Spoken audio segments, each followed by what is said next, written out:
Welcome to true to life. Rajni Bhatt here. आजकल बच्चों के ग्रेड्स जो हैं बहुत कम होते जा रहे हैं कंपैरेटिवली। अभी पोर्शन भी कम है लेकिन बच्चों के ग्रेड्स एज आई सेड पहले से कम। जैसे 90 से अब वो 60 तक आ चुके हैं, जो 70 वाले थे वो 50-40 तक आ चुके हैं। इन सब की वजह क्या है, यही जानने के लिए आज हम हैं वृंदा मैम के साथ, जो स्पीड रीडिंग कोच हैं, मेमोरी कोच हैं, स्टडी स्किल कोच हैं। इसी टॉपिक पर डिटेल्स थोड़ा पूछ लेते हैं उनसे। मैम, जैसे अभी हमने डिस्कस किया कि बच्चों के ग्रेड्स बहुत कम होते जा रहे हैं, पढ़ाई उतनी ही है, कंपेयर में शायद पहले से कम है, फिर भी ये सारी चीज़ें क्यों हो रही हैं उनके साथ?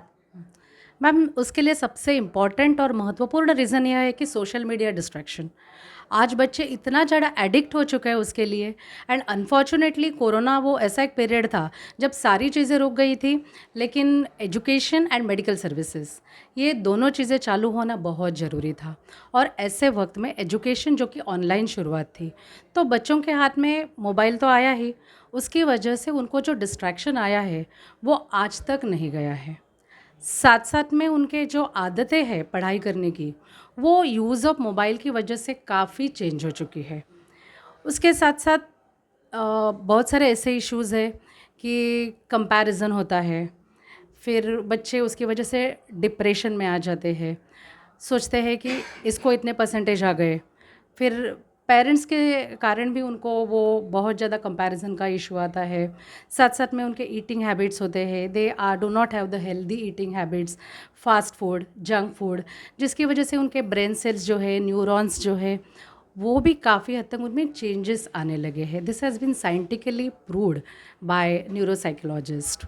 Sleep issue is another important issue, कि देर रात तक वो मोबाइल पर रहते हैं या शाम को मोबाइल पर रहते हैं, फिर रात को उनको होमवर्क के बारे में याद आ जाता है, फिर रात को 10 बजे 11 बजे भी होमवर्क करने बैठ जाते हैं।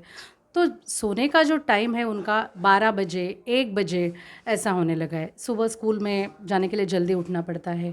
तो बेसिकली कोई भी इंफॉर्मेशन को हमारे मेमोरी में स्टोर रख करने के लिए जो 7 to 8 आवर्स की स्लीप होना बहुत इम्पॉर्टेंट है, वो आज नहीं हो रही है, जिसकी वजह से उनका अटेंशन स्पैन कम होने लगा है।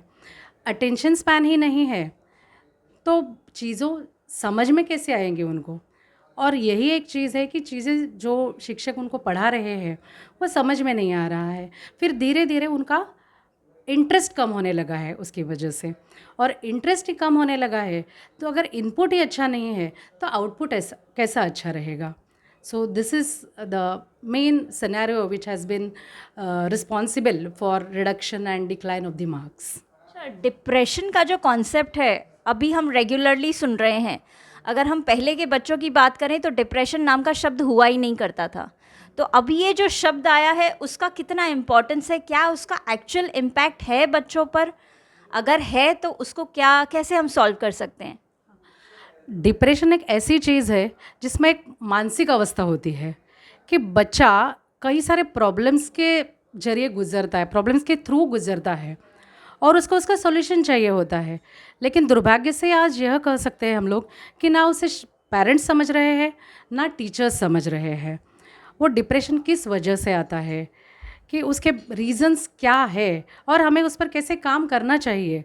यदि हम ये जान ले तो बच्चों में बहुत ज़्यादा फ़र्क आ जाएंगे। और हमारे जनरेशन्स को हम देखेंगे तो जैसे कि आपने कहा कि ये शब्द हमारे डिक्शनरी में था ही नहीं, क्योंकि तब की लाइफ़स्टाइल और आज की लाइफ़स्टाइल में काफ़ी ज़्यादा बदलाव है। एक तो फूड, हमारे टाइम में हम घर का ताज़ा बनाया हुआ फूड खाते थे, जॉइंट फैमिली होती थी, हम एक दूसरे के साथ शेयर कर सकते थे, मम्मी पापा हमारे लिए बहुत सा समय दे सकते थे, हमारे कज़िन्स होते थे, सगे भाई बहन होते थे, उनके साथ भी शेयर करते थे। एंड और एक महत्वपूर्ण बात ऐसी है कि आपको खुश रखने के लिए जो अपनी बॉडी एक्टिव होनी चाहिए फिज़िकली, वो हमारे समय में होता था और आजकल के बच्चों में नहीं होता है। वो एक जगह पे बैठकर मोबाइल देखते रहते हैं। यदि वो बच्चे खेलने के लिए जाएंगे तो वो हैप्पी हार्मोन्स उनके शरीर में तैयार हो जाते हैं, जिसकी वजह से बच्चा खुश होकर अपनी आगे का टास्क करने के लिए, पढ़ाई करने के लिए दिमाग की तौर पर तंदुरुस्त रहता है। तो यही एक इम्पॉर्टेंट रीज़न है कि बच्चे डिप्रेशन, आजकल देखा जाए तो 7-8 साल के 9 साल के बच्चे को भी डिप्रेशन दिखाई देता है। यदि पेरेंट्स इस बात पर ध्यान देंगे तो ये डिप्रेशन शब्द उनके आसपास भी नहीं आएगा। Ma'am how to identify that? कई बार बच्चे हमें हंसते खेलते दिखते हैं, बहुत सारी चीज़ें उनके साथ हो रही है वो बता नहीं रहे, तो बेसिक अगर कुछ साइंस होंगी तो वो साइंस क्या हो सकती हैं? हाँ, हाँ।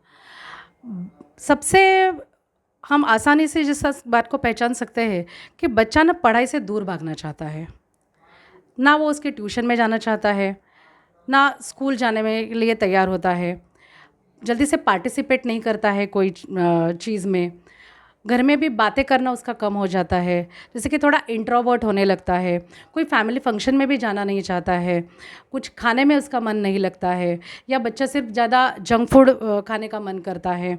ये तो प्राइमरी उसके सिम्टम्स हम कह सकते हैं।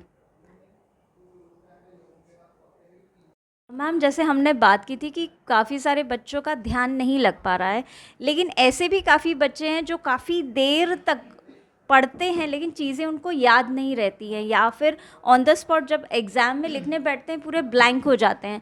तो इस बारे में एज अ मेमोरी कोच किस तरीके से आप हेल्प कर सकते हैं?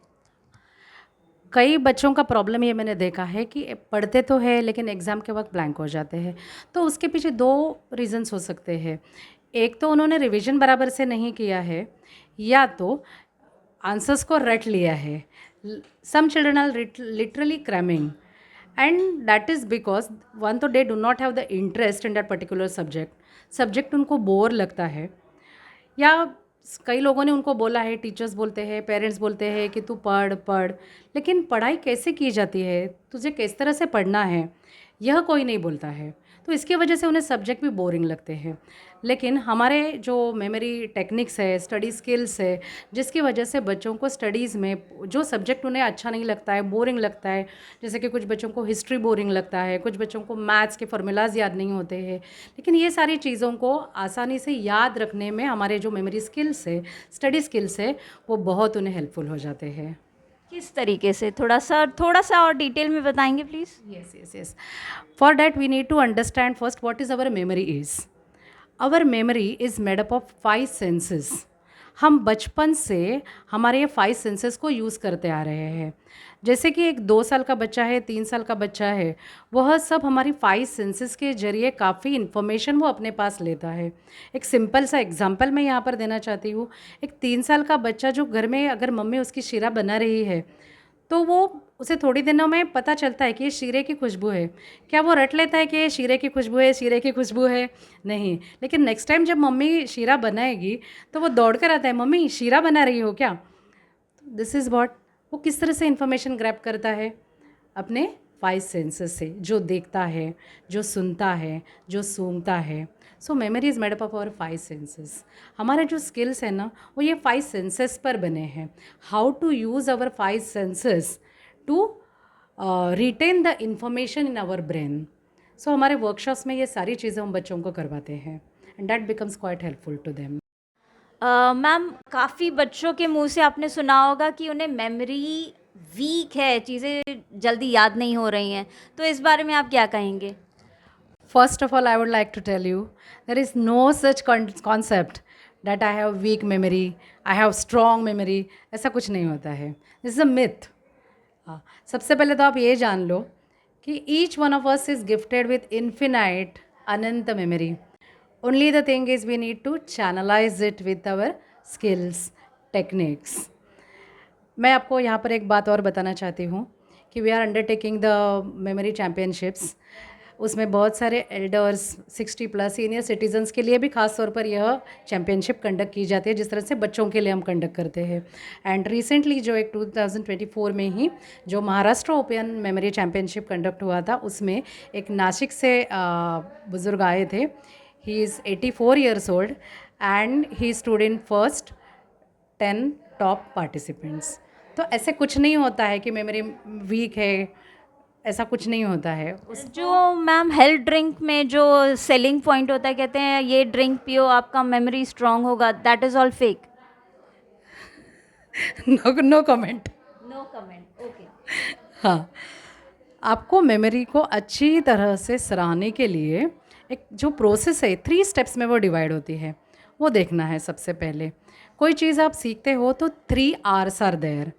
Number 1 is receive, number 2 is retain, and number 3 is recall as and when required. So whenever we are receiving the information, at that time it first goes into our short term memory. For that purpose our sensory memory should be activated. That is जैसे मेरे eyes, ears जिसके जरिए हम information लेते हैं ना, वो सबसे पहले एक्टिव होना ज़रूरी है. सो बच्चों को मैं ये कहना चाहूँगी से कि सबसे पहले वो एक्टिव लिसनर्स होना चाहिए. हमारे टीचर्स जो हमें बता रहे हैं, कॉन्सेप्ट एक्सप्लेन कर रहे हैं, वहाँ उन्हें मौजूद रहना चाहिए, मेंटली मौजूद होना चाहिए. So then it goes to their short term memory. Short term memory just lasts for few seconds, and when they revise then it goes to their long term memory, which retains for some days, months and even years, lifelong also. But for that purpose it is very important that sensory memory should be activated, then it goes into short term memory and then it goes to long term memory. अगर कोई बच्चा यही process से properly जाएगा and obviously अगर हम memory techniques को, memory skills को यूज़ करेगा, स्पीड रीडिंग को यूज़ करेगा, तो डेफिनेटली उसमें 100% बदलाव आएगा. वो he will be 100% successful in his academics, not only academics but in his life also. कहने का मतलब ये है कि हर चीज़ को करने का एक तरीका होता है, उसी तरीके से पढ़ने का भी एक तरीका होता है, स्टेप्स होते हैं जिन्हें फॉलो करना बहुत ज़रूरी है. यहाँ पर मेमोरी को स्ट्रॉन्ग करने के लिए भी काफ़ी सारे स्टेप्स हैं, काफ़ी सारे वर्कशॉप्स होते हैं. तो मैं यही सजेस्ट करूँगी कि पेरेंट्स जो हैं इस चीज़ पर ध्यान दें कि किस तरीके से हम बच्चे के पढ़ने के तरीके को सुधार सकते हैं. Thank you very much Rajni Bhatt, true to life.